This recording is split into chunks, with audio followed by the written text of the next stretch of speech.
everybody, welcome to K-Talk. I'm Randy. And I'm Adriana. And we are here to talk about some of our favorite feel-good dramas in our December episode. Yep. Well, not just dramas. We're also we might incorporate some variety shows or just things that make us feel really good in terms of Korean variety shows and K-dramas. So we're going to talk about them from our least favorite to our favorite. So I'll get started with my least favorite. Not that it's my least favorite, because this is really difficult. Well, it's your top three. My top three, yeah. Yes. But this was so difficult. Like, selecting a top three choice was so difficult. I literally would have been, it was down to the last second. I was like, okay, I'll choose this one for my third. My first and my second were solid. My third was like, oh, do I choose this? Do I choose this? Yeah. Do I choose this? But it ended up being What's Wrong with Secretary Kim. So this drama is just really fun to watch. Even though, I mean, I know that with Korean dramas, even though they are fun to watch and they're, you know, they're rom-coms or whatever, there's a lot of sadness in them as well. And sometimes some very dark things. And What's Wrong with Secretary Kim introduced some very dark subjects. You know, there was the kidnapping of the kids and things like that. So these are two kids that then later grow up and meet each other as adults. And so they're working together. And their love story and how it develops and how they come to terms with everything that happened to them as children and how they move forward. So this stars, and I'm gonna have to look at my notes because I am horrible with names. Park Seo-joon and Park Min-young, and then Kang Ki-young is one of my favorite actors. I have to say, he's been in a lot of dramas where he's just, you know, he's more of a character actor, I would say, and he's always like a supporting cast, but he sometimes steals the show.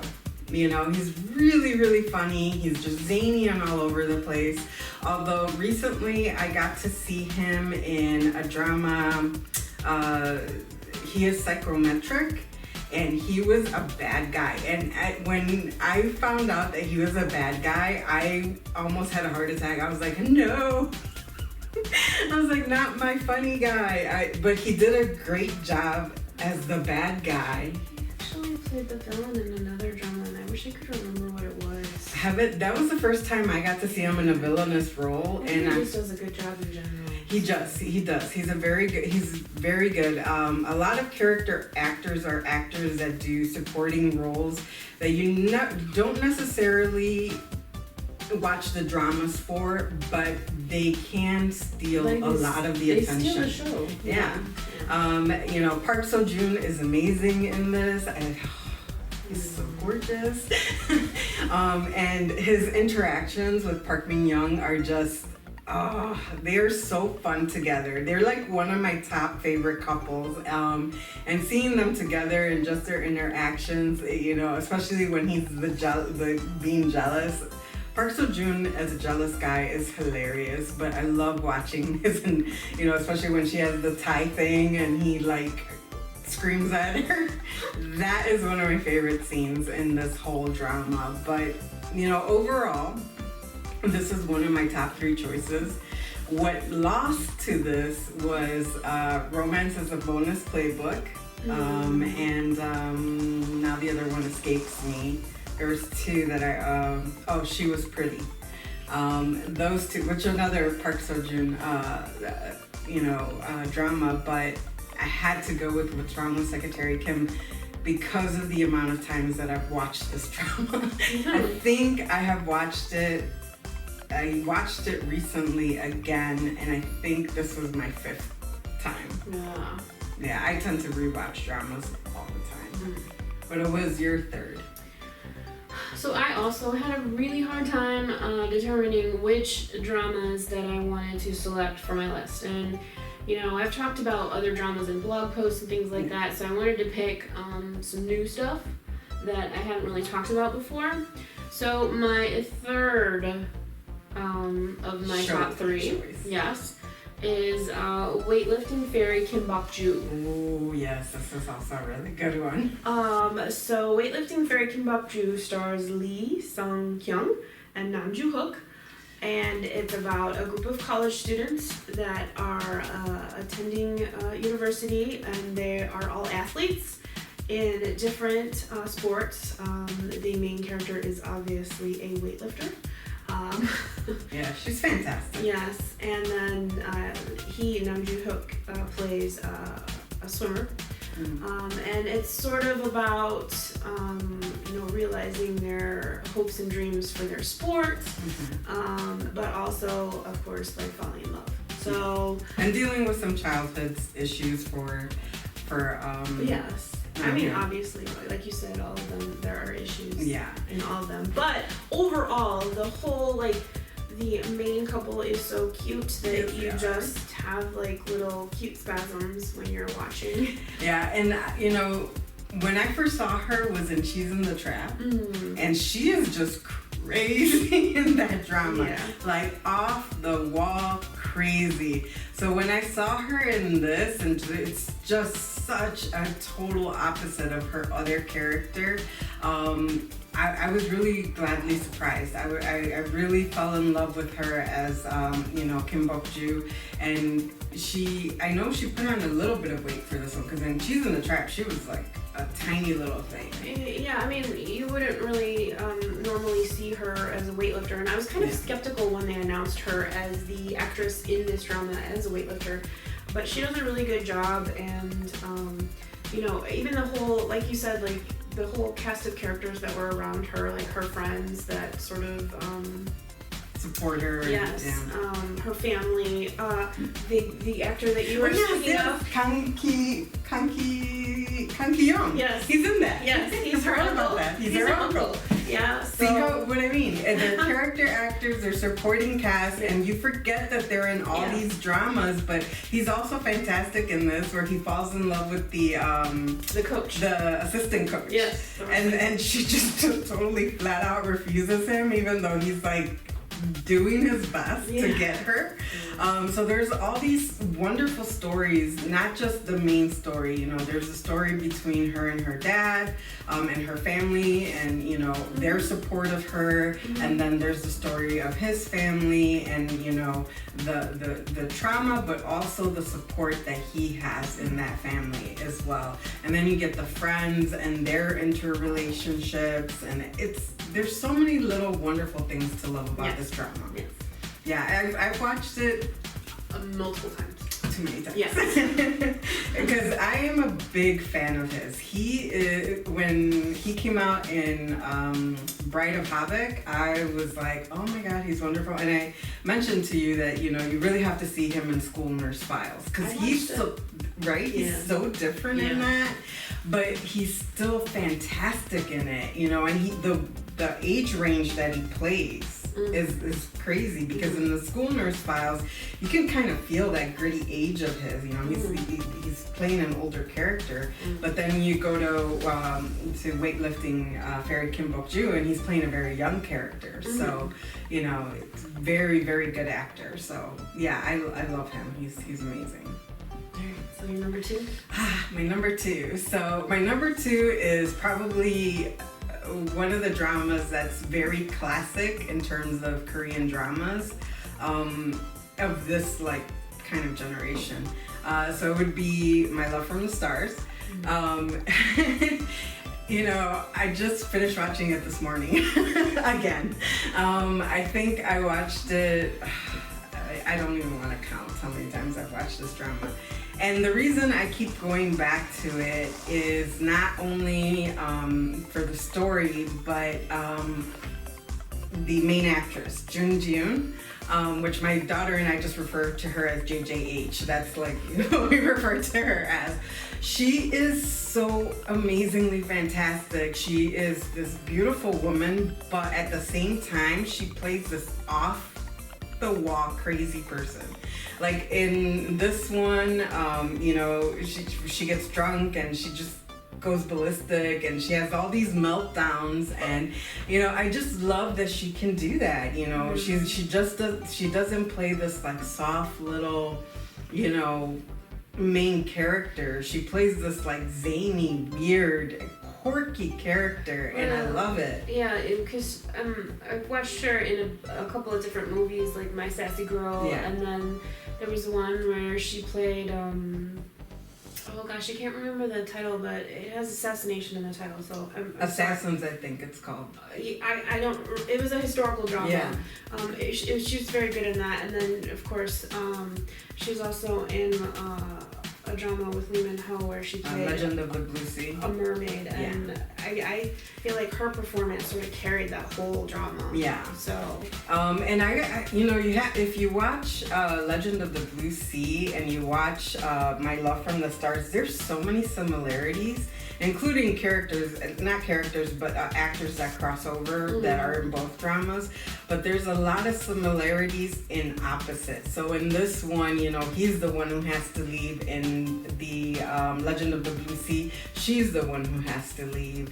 And there's the crazy mom and all the backstories and things like that. But we can't say anything else about My Love from the Stars without saying something about Kim So-hyun, who's absolutely fantastic in this. I think that he was the first one that made my heart like completely flutter, that I was just like, oh my god. And he's fantastic in this, and I've seen him in a couple of other things. And he gives very great performances. I still have not watched the latest one. It's Okay Not to Be Okay. I keep putting it off, but I will have to watch it soon. 2 thumbs up. And then you have the supporting cast of Yoon In-ah, who is really great. I mean, she's very young in this. Like, she's a supporting character, but again, she's a very soft character for most of the things that she plays, but she's very good in this. Park Hae-jin and Shin Sung-ruk are also in that, which they're both really, really great actors. So, overall, I would say this is a very well-rounded drama. From beginning to end, you're kind of in there with them, and I absolutely love that. So, it's one that I've watched many times, and I know I'll still watch many times more without getting tired of watching it. Yeah. So. Number 2 for me is Reply 1988. Ah, yes, you've talked about this one a lot. I have. And I said I was going to talk about different ones, but I couldn't leave this one off. So Reply 1988, sorry. Reply 1988 is actually the third in a trilogy that started with Reply 1997. The second one was Reply 1994, and then we go even further back in time to 88. So this last one is about 5 families that all live in the same neighborhood, and they all have teenage kids, and it's all about their lives, interconnected lives as in this neighborhood, and growing up, and friendships and relationships, and family. The interaction between the adults as well as the kids is like perfect. This drama, I don't know, we've watched it dozens of times. Yeah. And Park Bo-gum is in it, and he's one of our favorite actors. So Park Bo-gum, Lee Hee-ri, and there's some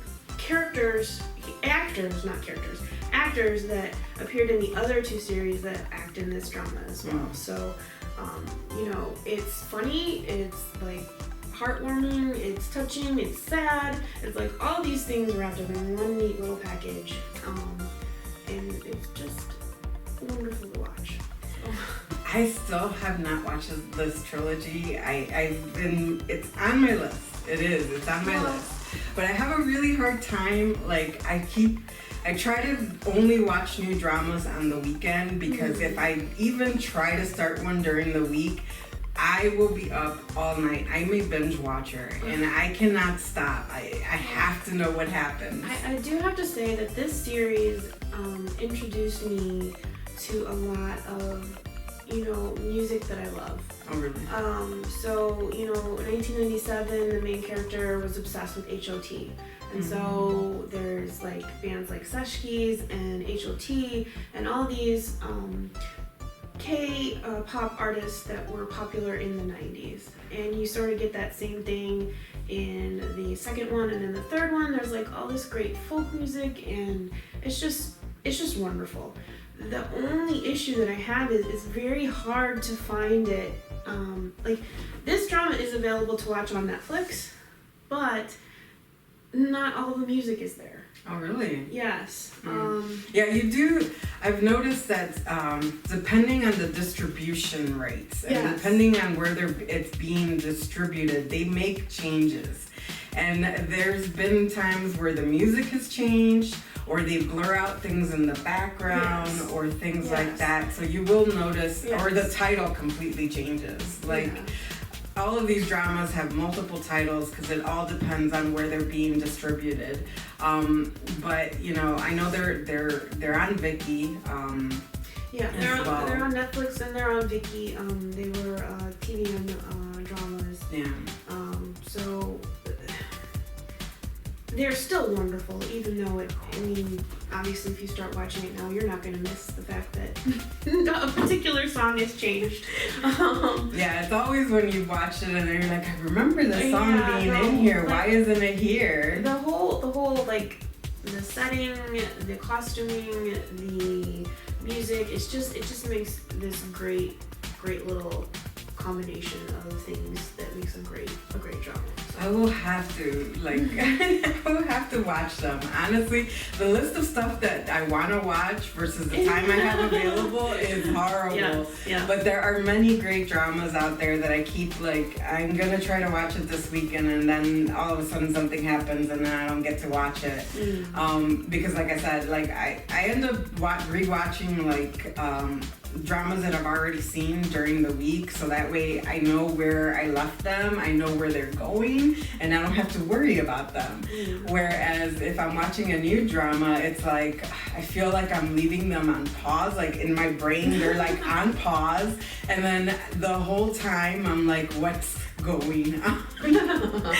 So it's just a weird faulty thing in my brain, but that's the way it works for me.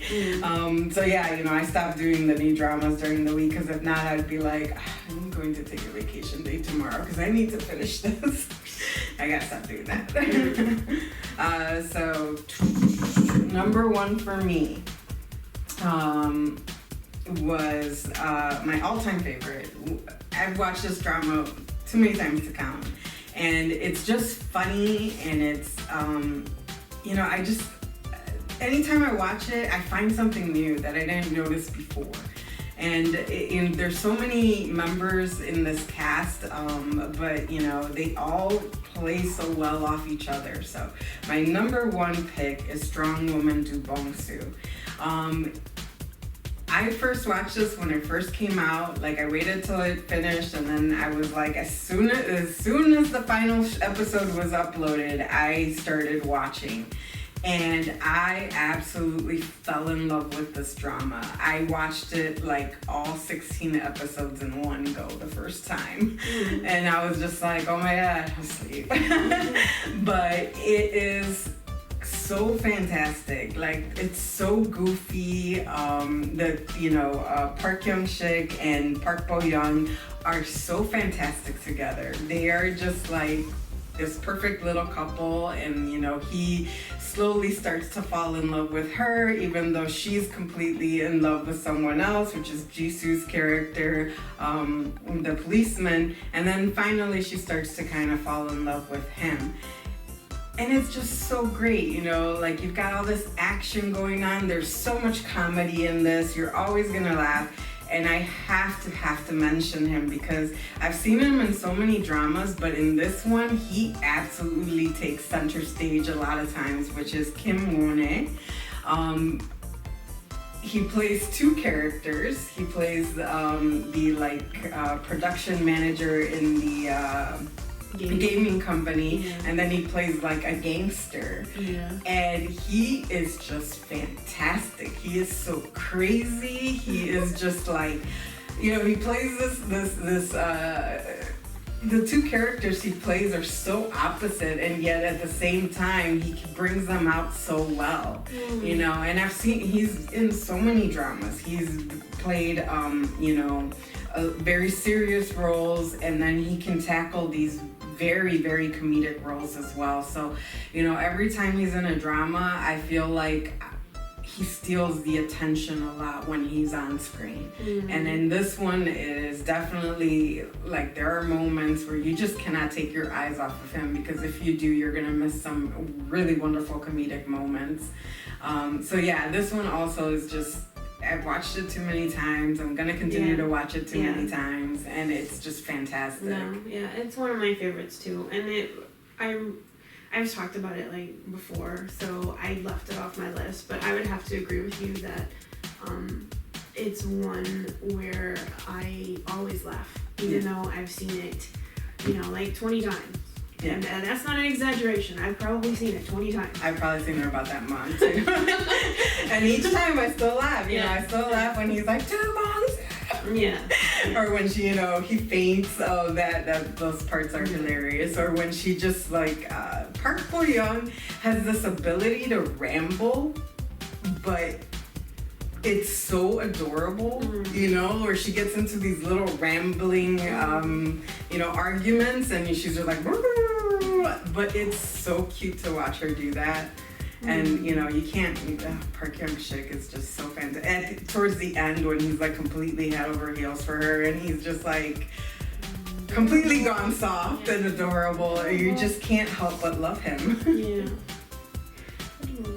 So. Oh, gosh. So my number one is actually, I would have to say I have two. It's a combination of number ones. So it's Running Man and How Do You Play, which is both. They're both variety shows, and they both have the nation's MC, UJ Silk. And so he's in everything. Yes. Running Man was one of the first things that I watched as a Korean content watcher, and the old episodes still hold a special place in my heart. I love that show with a fiery passion. Yeah. It makes me laugh so hard that I sound like a crazy person sometimes. I lose my breath. Yes. I started when I just laugh, you know, it's funny. It's like, you laugh. But when I am laughing so hard that because they are just so funny, they make it to the point where I start like gasping for air. I sound like an old geezer, like gasping for air, and then I just like, I've had to run to the bathroom because I'm just. It's like you have to pause it because you're doing spit takes, or you know, you can't breathe, or then you need to go to the bathroom because you're laughing. Word of caution! If you are watching Running Man, pause before you take a drink. Yes. Okay? Yeah. Because it's happened to me on multiple occasions where I go to take a drink of water, something hilarious happens on screen, and I'm either choking because I went down the wrong way because I'm trying to laugh and drink at the same time, or it just all comes out and ends up all over the place. So I will say that you are completely correct. You have to pause in order to do things. Yes, so Running Man, and then How Do You Play is a recent variety show that UJ Silk is doing on his own, and it started off as a camera relay show, but then it turned into his own private infinity challenge. And so he has, you know, done all these different things where the producers, the PDs, challenge him to become a trot singer, or learn how to play the harp and then play on a grand stage with an orchestra, or put together a a summer band where they're going to release a retro summer song with Lee Hyori and Rain B. So then they were just so fun together, and I gotta tell you, like the interactions, especially when he's doing music, it's just so great, and it provides that sort of nostalgic feeling that I had about some of the old Running Man episodes. And you know, right now he's doing this thing with the Refund Sisters, where they pulled together like individual artists to create this sort of super group of these strong, really bad, you know. So the Avengers of music. Yeah, like they're called the Refund Sisters because they'd be most likely to get a refund from you. So I haven't watched this one yet. I haven't even seen anything about it, so I'll have to check it out because I'm a big fan of Running Man as well. Yeah, it was a brand new show last year, and it sort of, you know, it took a while to get like its groove, but once it did, you know, him like doing all like throwing him into a space, and it's like, okay, you're running a ramen restaurant for the day, so you know you have to give him so much credit for the amount of things he's willing to do. Yeah. And the talent he has to do them. Yeah. Because not anyone can be thrown into a situation and be like, do this and be successful. But him, I mean, like literally, you know, if it's not either him or Lee Kwon-soo that are the top celebrities in Korea, you know, Lee Kwon-soo's more in Asia, all over Asia. You see him go to the Philippines and the Philippines explodes, you know, or Vietnam or whatever. But, you know, just the level of stuff that they're willing to do is unbelievable. You know, and I have to agree with you. Some of the original, like the first season of Running Man, there's so many moments that you see that are in contrast to like what's going on now that are hilarious. Like when Sung Ji-oh was first introduced, she tried so hard to be ladylike. That's what I remember most, that she tried so hard to be ladylike and demure, and that just kind of like... Well, she became like Shiro. She was yeah, like the ace. And I absolutely winning love games her. And gold. You know, episode. She's fantastic, not only as, you know, as she does on Running Man, but you see her in dramas and she is golden. I mean, one of my favorite dramas is Emergency Couple, and she is just so great in this. And I've watched that one way too many times. So she's got chops. You know, she's probably one of the female actresses / you know, MCs or whatever that I look up to in terms of Korean women, because she is, you know, she doesn't give in to the stereotype of always having to be the pretty demure woman. She is there, she competes with the boys, she's there to represent all the tomboys like myself. So I absolutely love that she is always, you know, that she even has the guts to jump on the guys and just like, you know, the things that she's done to Lee Kwon-soo is hilarious. And, you know, their interactions together and their relationships are really beautiful to see, because they've been together for so long. I mean, this is... Running Man has been on for 10 years? Yeah. 11 years? 10 years, I think. They just recently had an anniversary, but yeah, it's even the most current episodes, you know, they're always great for a laugh, and it just makes you feel good. Yeah, so definitely give it a watch. It's really fun and entertaining. You know, when I need a break from the dramas, because let's face it, once in a while you need a break from all the dramas. I tend to go to Running Man to catch up, because I've already watched everything. So then I go and I do all my drama watching, and I watch all of that, and then when there's like a good amount of episodes that I haven't watched on Running Man, I go back to Running Man. The bad part is that I start watching Running Man from the beginning again. So then it's like, you know, now it takes me weeks, sometimes months to get through so many episodes, but I still laugh, and there's you get to see a lot of artists do things that you would never think that they would do. BTS was on Running Man once. Episode 200, I believe. Yeah, so they were on there once. I wish that one day they would be on there again, because I think they lend themselves to that. BTS is really goofy, and I would love to see them back on the show. But you get to see a lot of other artists, so definitely give them a watch. So that is gonna wrap it up for us today with our feel-good content.